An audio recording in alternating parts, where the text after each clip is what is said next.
Muy, pero muy buenas noches, chicos. ¿Cómo están? Bienvenidos una vez más a una clase de Academia de Profesiones Prácticas. ¿Cómo están todos los que siempre se conectan? ¿Cómo están? Una vez más los saludo. Mi nombre es Pablo Fantín, profesor de Academia de Profesiones Prácticas. Hoy vamos a estar hablando de las partes electrónicas, ¿sí? Estos equipitos, de estos equipos trifásicos tipo piso-techo. Vamos a estar hablando un poco de electricidad y de electrónica y de la importancia de estas placas que se llaman placas protectoras de unidad condensadora. Pierre dice: buenas noches, profe, tanto tiempo. Hoy compré el curso de inverter, muy contento. Es el cuarto curso que estoy con usted. Gracias, querido Carlitos. Realmente muchas gracias por tomarte este tiempo de estar en vivo en este momento. Y bueno, espero que, como siempre digo, pueda aportarte muchísimo más a tus conocimientos y que si hay algo que a mí me importa muchísimo es que ustedes crezcan como profesionales. Todo lo demás viene por simplemente añadidura. Ustedes simplemente crezcan como profesionales, que los clientes vienen, la parte económica viene, ¿sí? Eso es lo que puedo compartirles desde mi lado, ¿sí? Vamos a arrancar un poco de qué es lo que vamos a charlar hoy, como les decía, para no alargar y charlar y poquito. Particularmente hay algo que a mí me hace un poquito ruido, porque yo sé que hay muchos colegas aquí que se dedican a la refrigeración, que les gusta todo lo que sea aires acondicionados, pero están muy abocados a todo lo que sea equipos monofásicos o los equipos chiquitos, y estos equipos trifásicos, un poquito más grandes, que se les llama trifásico tipo piso-techo, obviamente por la particularidad que tiene de poder instalarlo en el techo, literalmente, o en manera vertical en el piso. Esa es la disponibilidad que tiene según los equipos. Pero hay algo que por ahí no se animan a tocarlos o tienen un poquito de dudas, de temor, porque por ahí les faltan un poquito de capacitación, no saben con qué se van a encontrar. Eso es importante, ¿sí? Todos los que están aquí tal vez no tengan la experiencia necesaria o tal vez tengan un poco de temor. Entonces un poco mi idea es que ustedes puedan de a poco empezar a entender de qué se trata estos equipos trifásicos. Y qué es y cuál es la importancia, porque ustedes ven un montón de cables acá. Acá tengo, yo no tengo la unidad interior de este equipo trifásico, no era necesario tenerla. Acá tengo la parte de mando, ¿sí? Entendamos que la parte de mando es la parte de placa que da señales al equipo. Esta es la parte de mando de la unidad interior. Obviamente se va a comunicar con la parte de mando de la unidad exterior. Yo aquí tengo una similar para poder mirarla más de cerquita para que comprendamos de qué se trata. Y por supuesto un poquito más acá, no sé si querés así nomás doblar un poquitito, tengo el otro equipo, ¿sí? Este es un equipo también piso-techo, esta es la posición techo, ¿sí? Con el equipo acá preparado para empezar, por eso tengo la segunda cámara ahí, para empezar a mostrar de a poquito, ¿sí? De qué se trata un poco todo esto. Pero en primer lugar, ¿qué me encantaría saber? ¿Qué es lo importante o cómo nosotros arrancamos entendiendo este tipo de equipos? ¿Sí? En primer lugar, como yo siempre digo, lo llamamos trifásico, pero en realidad es porque tiene la alimentación desde la potencia, o sea, desde el tablero principal, viene directamente hacia la unidad exterior, la potencia en tres fases, RST más el neutro, sí o sí.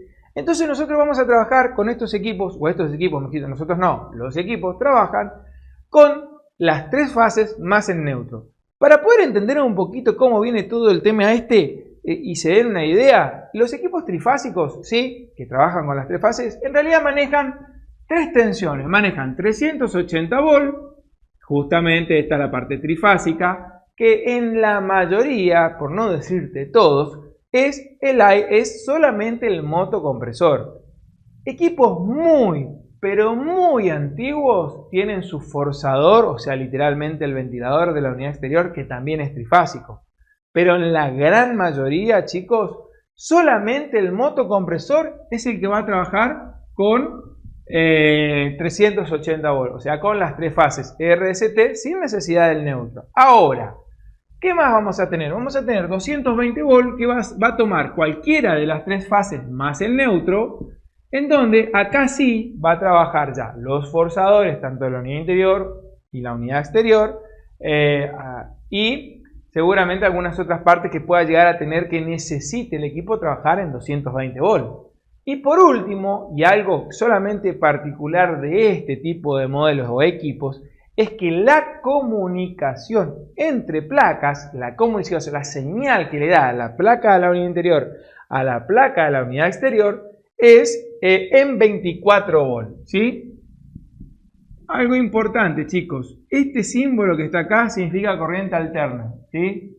O sea, la onda sinusoidal significa, esto es comunicación, pero como les digo, no en todos los equipos. ¿Por qué? Porque el equipo que les mostré acá, un poquito más al costado, la comunicación es en 220 volts entre placas. Ahora, ¿por qué es tan importante la placa de la unidad exterior? ¿Y cuál es la función principal de la placa de la unidad exterior? ¿Y qué es lo que yo tengo que saber de esta placa de la unidad exterior para poder o intervenir el equipo en algunas ocasiones o simplemente saber qué es lo que me está diciendo la placa? ¿Sí? Ambos equipos a su manera tienen placa en la unidad exterior. Fíjate, yo acá te muestro esta, ¿no? Esta es la placa del equipo trifásico que está acá a mi derecha, ¿sí?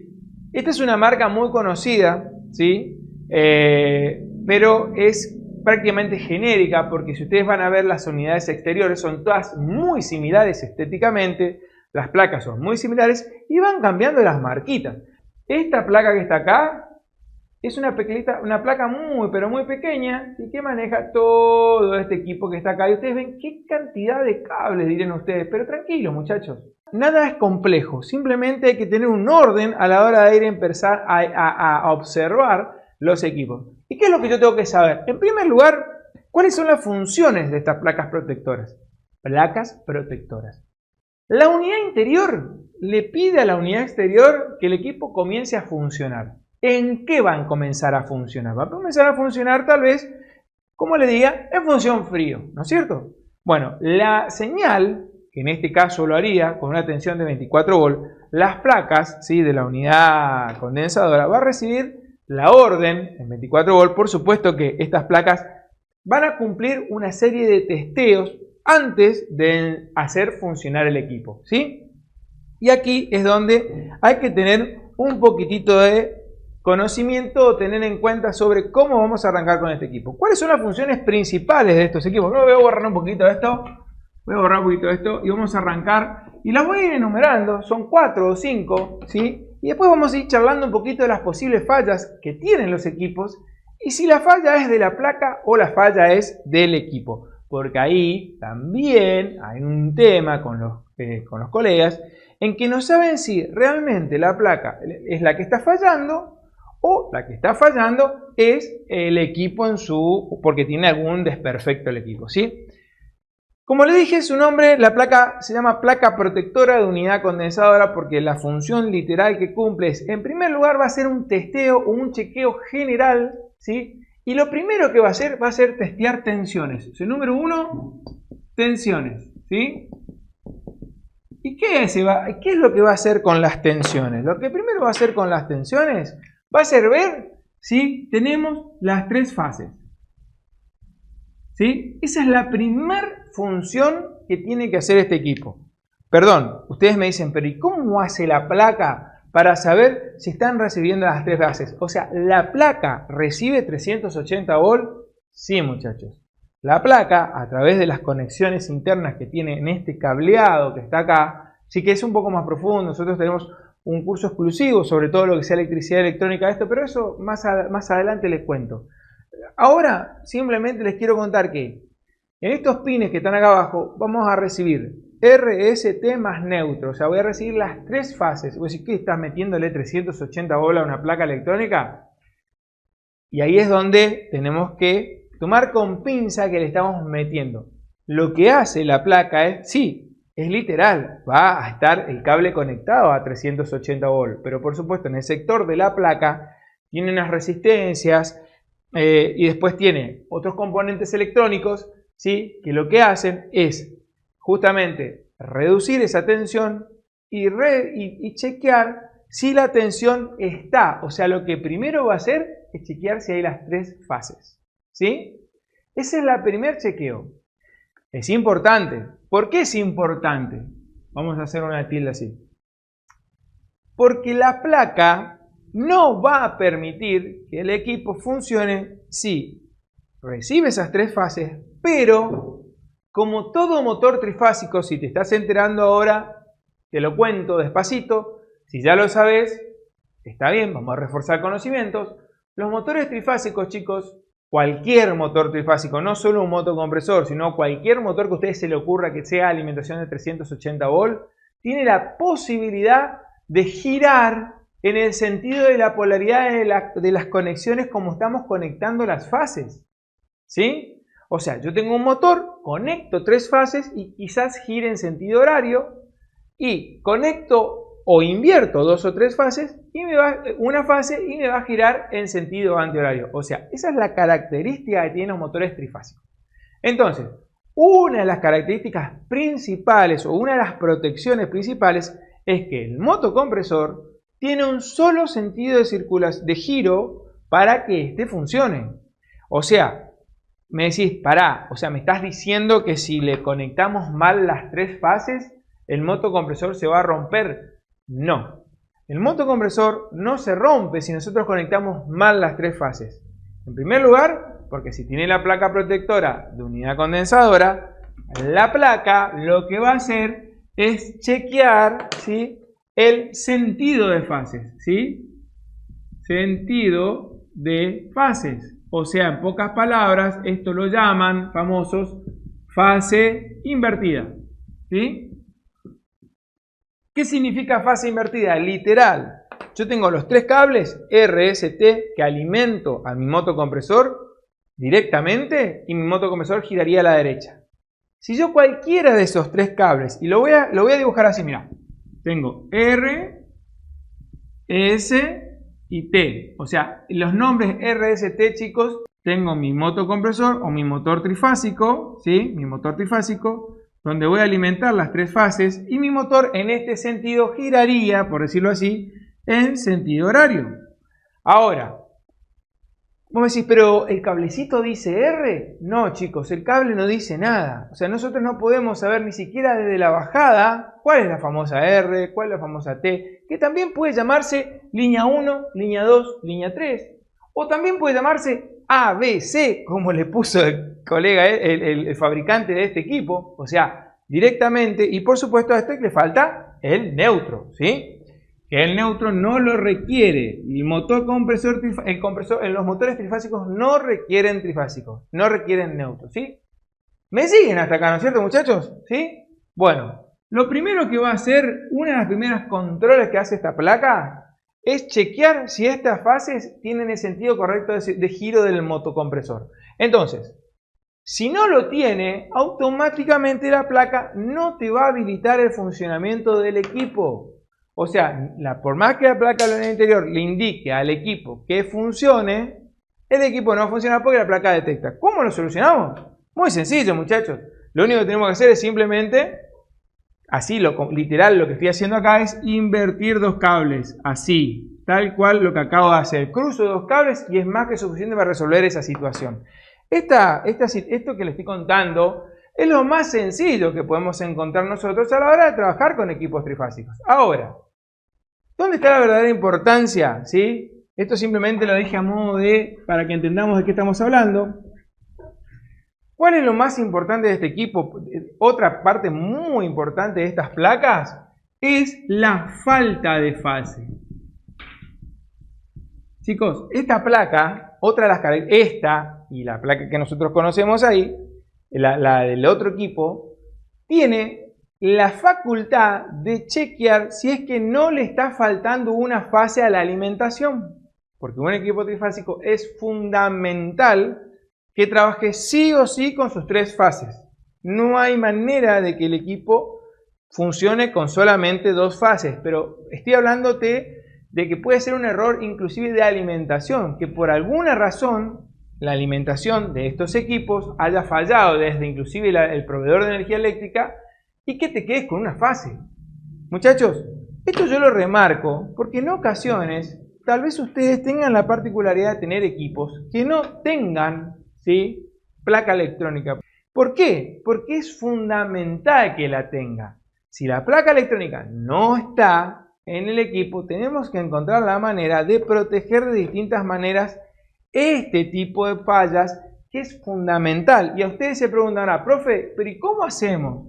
Si yo me fui y encontré que los equipos trifásicos estos, que sé que por alguna razón, ahí está, Angélica me dice algo, porque por algún motivo otros equipos no tenían las fallas, ¿sí? O sea, no tenían la placa exterior y estaba funcionando igual. Y vos decís, pero ¿y qué le hace? Y mientras que funciona no le hace nada. El tema es que si por alguna razón se queda sin fase, 20 minutos que se quede sin fase, 10 minutos se quede sin una fase, es suficiente para que el motocompresor levante las bobinas a una temperatura importante, desvaríe su consumo en amperes en el conjunto de bobinas y se termine dañando el equipo, muchachos. Entonces es muy importante que el equipo no trabaje. Y ustedes me dicen, está bien, hasta acá genial, ya entendí, tiene que tener las 3 fases, ¿sí? Ahora, ¿cómo yo hago si no tengo placa electrónica para poder proteger de la falta de fases? ¿Sí? ¿Cómo lo haces? Con un famoso guardamotor. Así, para los que no conocen, guardamotor. ¿Sí? Fíjense cómo nosotros ya al no tener, y te puedo asegurar, ahí Miguel contestó, con un guardamotor trifásico. Sí, Miguel, es así. Ahora, de todos los que vieron un equipo sin esto, ¿sí? Sergio me está diciendo también, de todos los que vieron equipos sin placas, te puedo asegurar que tampoco tenían guardamotor. Y es fundamental, ustedes como técnicos, si quieren hacer las cosas bien, es sugerirle al cliente que incorpore un guardamotor al circuito del equipo justamente para que no se dañe por falta de alguna fase en algún momento, ¿sí? Así que bien, estamos acá. Fíjense que hasta ahí son fallas relativamente sencillas, porque tienen, bueno, sencillas en la manera de decir, son fallas que las placas directamente no te van a hacer funcionar. Ahora, ¿qué otra función puntual va a cumplir? Primero, ¿cómo te lo indica? Disculpen, hay algo que no les conté. ¿Cómo te va a indicar estas placas que están fallando? O que tienen alguna falla. Te lo van a indicar porque acá tienen un conjunto de 3 LED, ¿sí? ¿Ven el conjunto de 3 LED, chicos, que están acá? Bueno, ese conjunto de 3 LED es el que te termina indicando el código de error según el tipo de placa. Y esta placa que está acá, ¿sí? Que ahí ya saqué, a ver si, ahí está. Y esta plaquita que está acá, te indica falta de fase o fase invertida de manera auditiva. O sea, esta te dice con LED, haciéndote una secuencia de iluminación, cuál es el código de error. Y la otra placa, te lo indica de manera auditiva, ¿sí? O sea, eso es también algo importante para entender, ¿sí? También puenteando la placa, me dice por rotura de la placa esa. Y sigo, Andrés, en ocasiones la gente elimina la placa. Y aunque ustedes no lo crean, chicos, les puedo asegurar que en más de una oportunidad yo he encontrado equipos con las placas anuladas o puenteadas, como lo decía Andrés. Pero no lo hacían porque no le podían terminar de encontrar la falla al equipo. Y pensaban que el problema era la placa electrónica, pero en realidad no necesariamente es la placa electrónica, sino que justamente cuando fallan, en ocasiones son fallas del equipo. Lo que pasa que les pega una pequeña mezcla, ¿sí? Porque hay errores o fallas frecuentes en los equipos que confunden si es problema de placa, problema de equipo o de otro tema, ¿sí?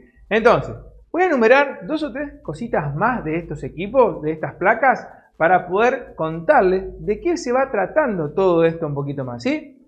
Bueno, como les decía, chicos, vamos a avanzar un poquito más y vamos a ir a unas pequeñas fallas que en ocasiones suceden, que ahí es donde me gustaría que tomen tiempo. A ver, ¿qué más va a proteger? ¿Qué más chequea esta placa, sí? Porque estos equipos, por si no lo sabían, tienen presostatos de control de presión del fluido refrigerante en alta presión y control de presión en baja presión, ¿sí? Para todos aquellos que no saben de qué estoy hablando, un presostato, muchachos, no es más ni menos, lo voy a dibujar así, miren. Viene así, un cable, hagan de cuenta que esto es un interruptor y continúa el cable, ¿sí? Esto, un presostato, ¿sí? Es ni más ni menos que un componente que se activa por la presión. Este es el caño de fluido refrigerante, ¿sí? Lo que acabo de dibujar acá abajo. Por acá circula el fluido refrigerante, ¿sí? Vamos a dar cuenta, por acá viene el fluido refrigerante. Viene el fluido refrigerante en esta T. ¿Y qué hace? Este es, vamos a ver, el presostato de alta presión. O sea, ¿qué es lo que va a hacer el presostato de alta presión? Va a chequear que la presión dentro del sistema, en la parte de alta presión, esté dentro de los parámetros que el fabricante menciona. La placa esta chequea esos presostatos, ¿sí? Pero ¿qué sucede? A veces los presostatos también fallan. Y las personas o los colegas creen que lo que está fallando es la placa. Entonces, anulan la placa. Al anular la placa, inmediatamente también anulan los presostatos. Por ende, el equipo sale funcionando. Pero en realidad, muchachos, la única falla que podría haber sido es el presostato. ¿Qué es el presostato? No es más ni menos que un interruptor. Acá yo acabo de esquematizar una especie de interruptor, ¿sí? Por acá puede pasar voltaje, puede pasar señal, ¿sí? Viene por acá, pega la vueltita y continúa, ¿sí? En este caso, electrónicamente manda una señal. Como les decía, fíjense, esto es un presostato de alta presión. ¿Qué hace? Chequea justamente la alta presión en el circuito de alta. ¿Para qué? Para que justamente proteger el equipo en caso de que el equipo, por alguna razón, y acá los agarro a todos, Me gustaría que me escriban, yo sé que más de uno que acá está re capo, que saben una banda, me van a contestar, y los demás se van a prestar, pero ¿por qué elevaría la presión un equipo en un circuito? ¿Sí? Escríbame a ver, dígame, obstrucción sería uno de los motivos, ¿sí? Por el cual elevaría la presión un sistema. Otra posible falla de que eleve la presión un sistema sería suciedad. ¿Dónde? En el condensador, en la unidad condensadora. O sea, que la unidad condensadora no esté disipando o no esté trabajando correctamente, obviamente va a elevar la presión del sistema.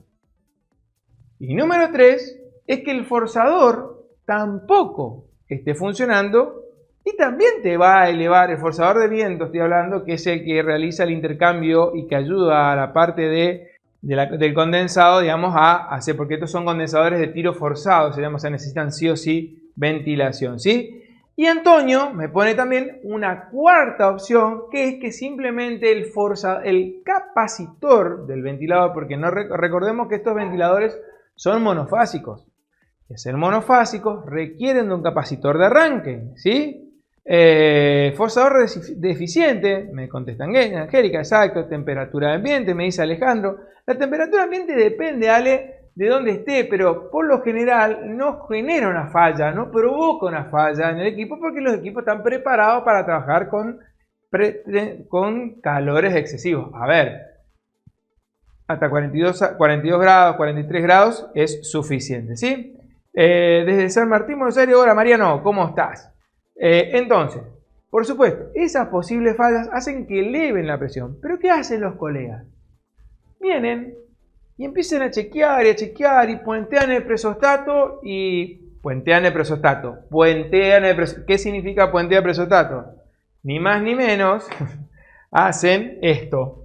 Un cable acá y tuki, anulamos el presostato, ¿sí? Muchachos, eso no lo hagan, salvo que ustedes tengan la certeza que la posible falla sea el presostato.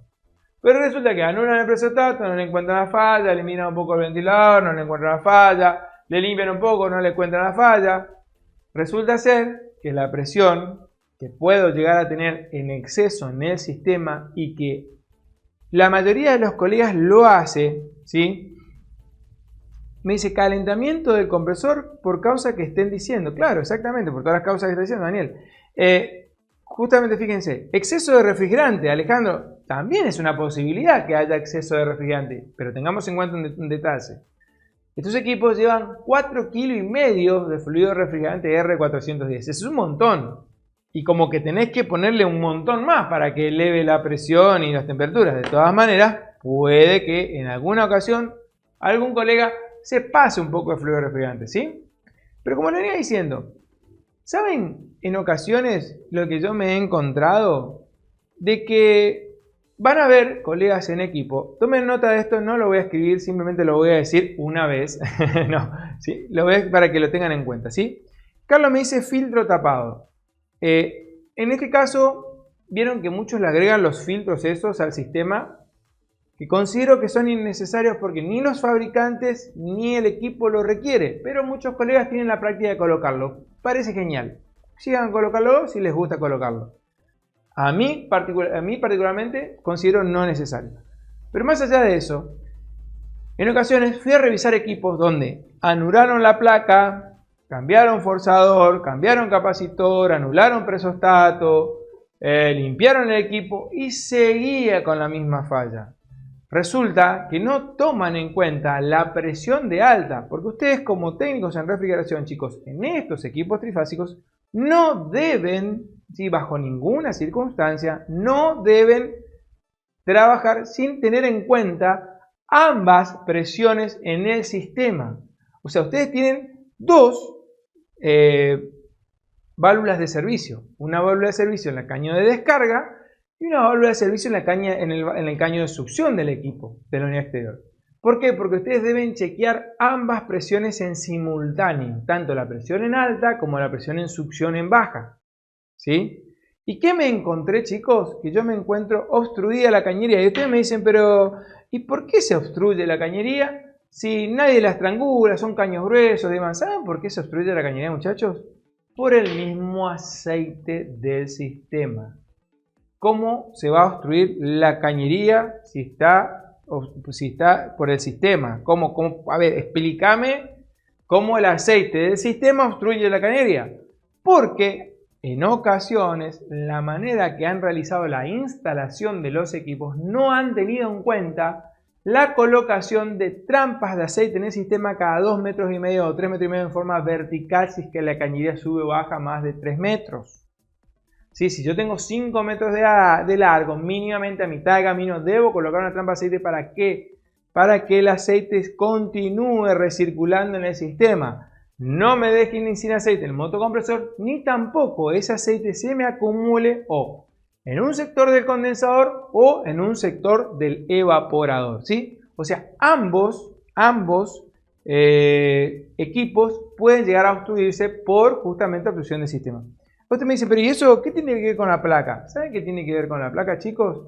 Que la mayoría de los colegas cuando encuentran fallas y no saben qué hacer, empiezan a meterle alicate a la placa, directamente la anulan, lo hacen funcionar de manera directa al equipo y terminan con el correr de los meses dañando el equipo. Así que simplemente lo más importante aquí es tener en cuenta que esta placa, tanto esta como la del otro equipo, son fundamentales para el funcionamiento de los equipos. Por supuesto que hay muchísimo más para aprender, porque no solo, o sea, a ver, esto es un sistema eléctrico, parece sencillo, parece complejo. Ven todo este sistema de cableado que tiene, por supuesto que ustedes dicen, ¡guau! ¿Por qué tantos cables? No hay muchos cables. Lo que pasa es que yo tengo una unidad, una contactora que hace funcionar el compresor, tengo la placa que recibe los sensores, tengo el capacitor que es del forzador del exterior, tengo en este caso un sistema, estos equipos tienen un sistema de, no se ve acá, estos son los dos cables simplemente, de que tienen como un suncho de precalentamiento, porque en zonas muy frías, ¿sí?, en zonas muy frías el motocompresor requiere que esté constantemente una pequeña temperatura en resistencia, ¿sí? También lo tiene ahí, ¿sí? O sea, si ustedes se dan cuenta, hay muchas cositas. No tiene la trampa de aceite, claro, exactamente, Carlos, es lo que te estaba contando.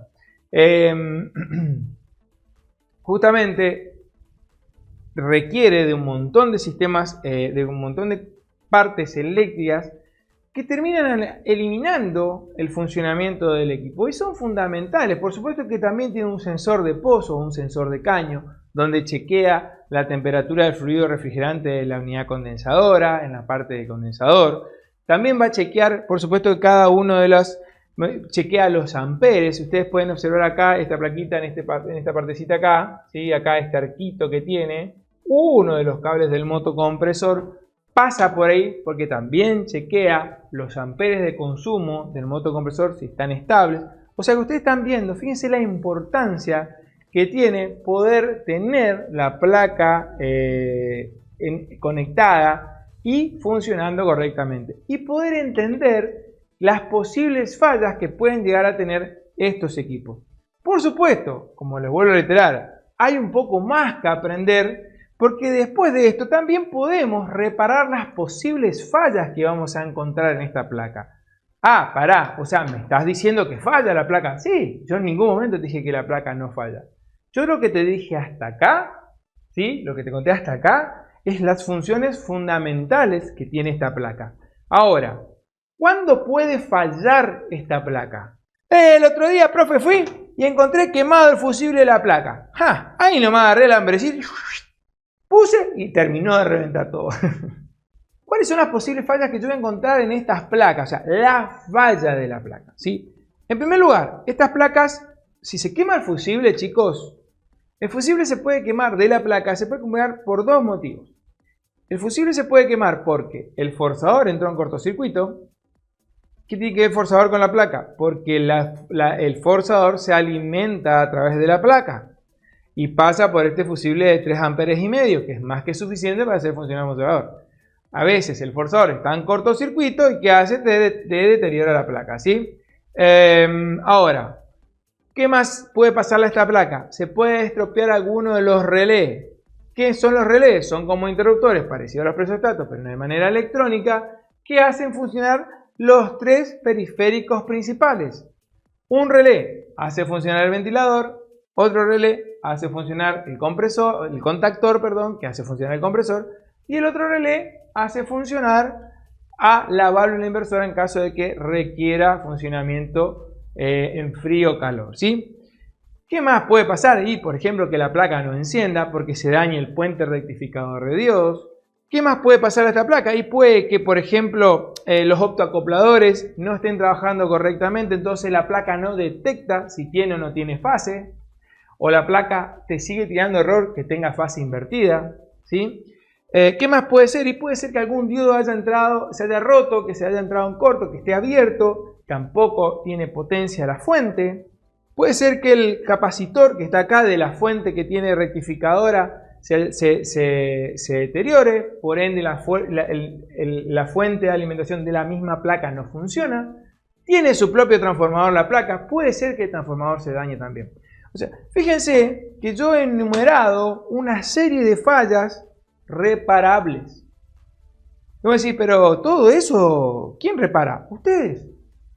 Es así un poquitito más de lo que se tienen que preparar y capacitar. Así un poquitito más que se tienen que preparar y capacitar. No mucho más, muchachos.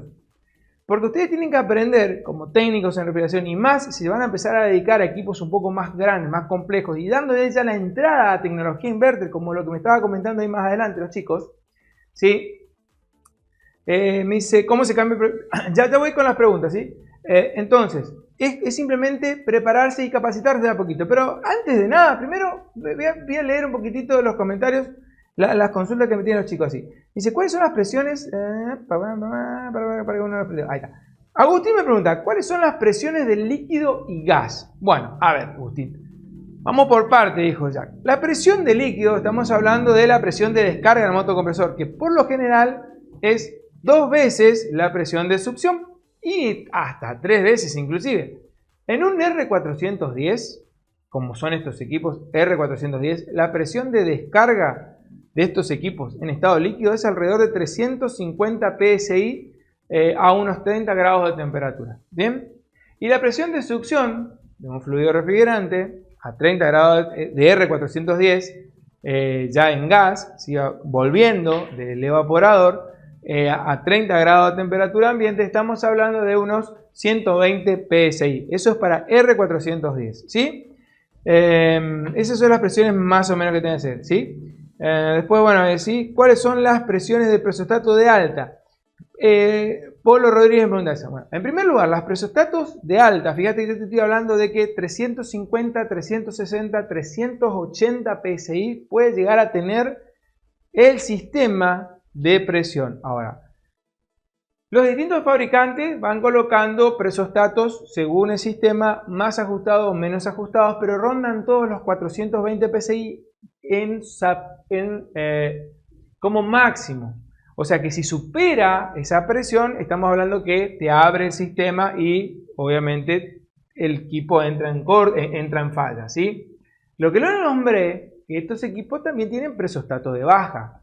¿Cuál sería la función del presostato de baja? Y cuando no tenés gas, o hace vacío en algún lugar el sistema, por obstrucción también, obviamente también te va a marcar una falla. O sea, tenemos presostato de alta y presostato de baja. ¿Por qué? Porque el presostato de baja te dice que chequea la presión y si tiene menos de 60 o 70 psi, automáticamente el equipo se te apaga, ¿sí?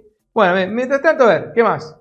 Me dice, ¿cómo se cambia presostato defectuoso? ¿Qué tema, Víctor? ¿Sabes por qué? Porque en algunos equipos se puede cambiar el presostato porque está ajeno a, o sea, yo puedo guardar el fluido refrigerante en la parte del sistema y reemplazarlo. Pero en otros casos no puedo reemplazar el presostato porque está directamente soldado al sistema y no me va a permitir reemplazarlo porque voy a tener que perder todo el fluido refrigerante del sistema para poder reemplazarlo, ¿sí? Es como para tenerlo en cuenta ese detalle, ¿sí? Me dice, ahora, profe, si la cañería está obstruida con aceite, ¿cómo lo solucionamos? Me dice Salina. En primer lugar, si la cañería está obstruida con aceite, lo que tenés que hacer es primero vas a tener que, si tenés la posibilidad de la obstrucción está en cañería y unidad interior, puedes recuperar todo el fluido refrigerante en la unidad exterior y vas a tener que hacer ingresar al sistema, abierto por su abrir, desconectar el sistema y hacer circular agente de limpieza industrial, ¿sí? Con nitrógeno al sistema. De esa manera vas de un lado, del otro, de un lado, del otro, hasta que vos te das cuenta que el sistema quedó limpio y salió todo ese tapón, por decirlo así, de aceite que se produce. O sea, es prácticamente como limpiar el circuito o el sistema de un refrigerador o de una heladera cuando está quemado el equipo, pero nada más que es un poco más grande todo, ¿sí?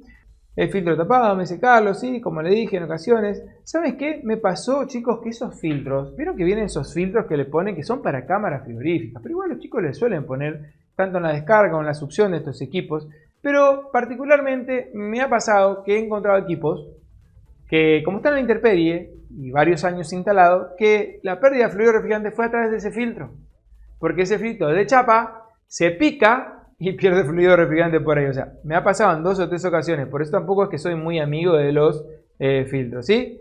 Me dice, ¿cómo chequeo que el motor anda bien? Me pregunta Carlos. Bueno, en primer lugar, Carlitos, ¿cómo chequeas que el motor anda bien? Por los amperes. Vos, cada una de las fases que tenés, como yo te lo dibujé acá, sí, mira, te voy a mostrar. Este cable que está acá, que va acá así, es el que va al motocompresor. Pasa por el, como te dije, por el... Esto está como desconectado ahora por una cuestión didáctica. Pasa por la pinza amperométrica, por decirlo así, que tiene la placa electrónica, ¿sí? Viene directamente al contactor. O sea, el contactor por acá abajo se alimenta con las 3 fases. Cuando el contactor pega, alimenta al motocompresor. ¿Qué es lo que yo debo chequear si mi motocompresor anda correctamente? Tengo que chequear una a una las fases con mi pinza amperométrica para saber si su consumo en amperes es el adecuado. Si su consumo en amperes es el adecuado, ¿sí? O sea, cuando yo digo que el consumo de amperes es adecuado es porque ambos, las 3 fases consumen muy similar la cantidad de amperes, ¿sí? Hola, profe, hay un equipo trifásico que fue visto por un técnico y dijo que no tenía reparación. ¿Puede ser eso? Soy Mauricio de Verazategui. Mauricio, te cuento.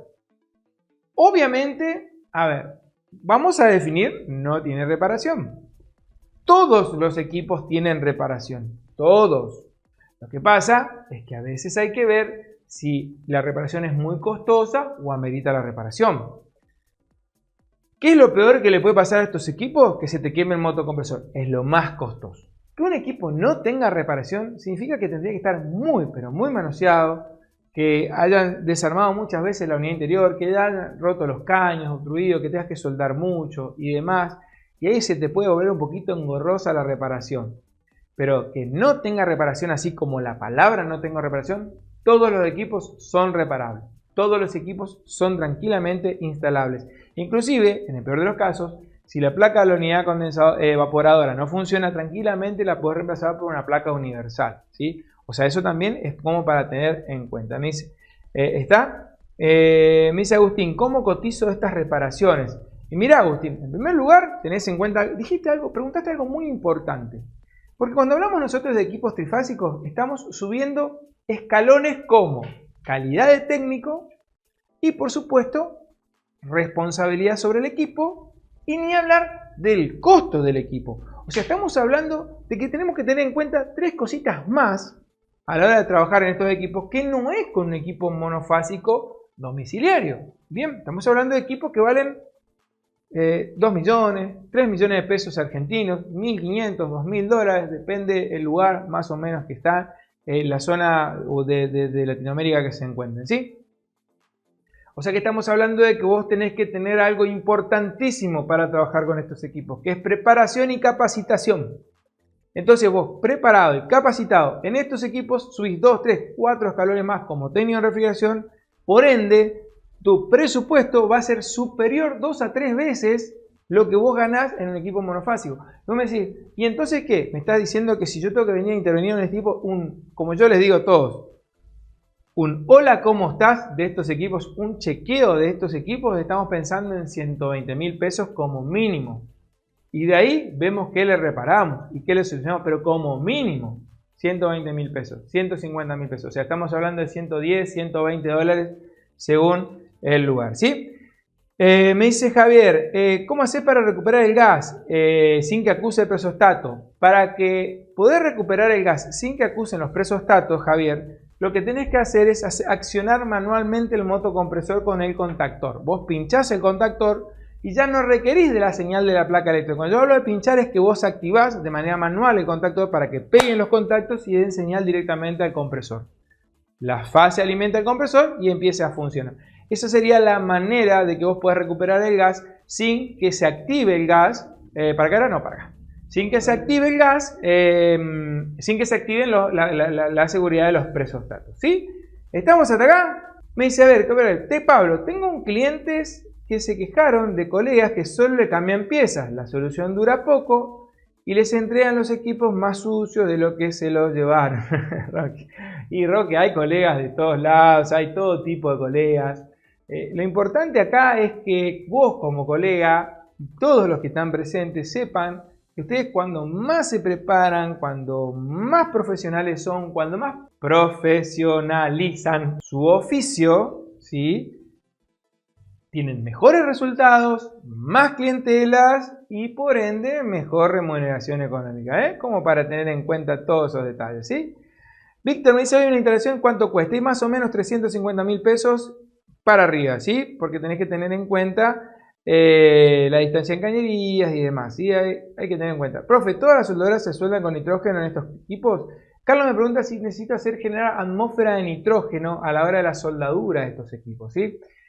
¿De qué estamos hablando? Que vamos a hacer circular, si yo tengo que hacer cañería en estos equipos, o sea, instalar y soldar en la cañería, yo debo hacer circular una brisa de nitrógeno, una brisa, 2 PSI, 1 PSI de nitrógeno circulando y en el otro extremo abierto, o sea, estoy venteando el nitrógeno haciendo circular. Lo que yo hago con el nitrógeno es desplazar el aire o el oxígeno de adentro de la cañería, entonces cuando yo sueldo no se me genera el hollín que hay dentro.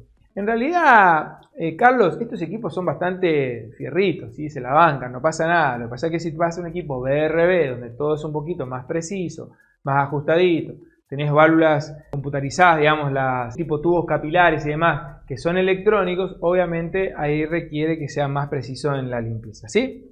Así que bueno, chicos, ahí Agustín me dice, son muy recomendables los cursos, yo estoy haciendo el de placas inverter, quien lo pueda aprovechar es muy recomendable. Muchas gracias, Agustín. Yo tengo el curso, Pablo, está muy buenísimo, me gustó, gracias Nelson, muy buenísimo. Yo tengo el curso, gracias, profe. ¿Qué son los convistatos? Los convistatos, Carlitos, son como placas electrónicas en una cajita que manejan las heladeras, ¿sí? O las cámaras frigoríficas. Así que bueno, chicos, sin más, espero que les haya servido esta clase y nos estamos viendo muy pronto dentro de 2 lunes seguramente. Saludos a todos, nos estamos viendo.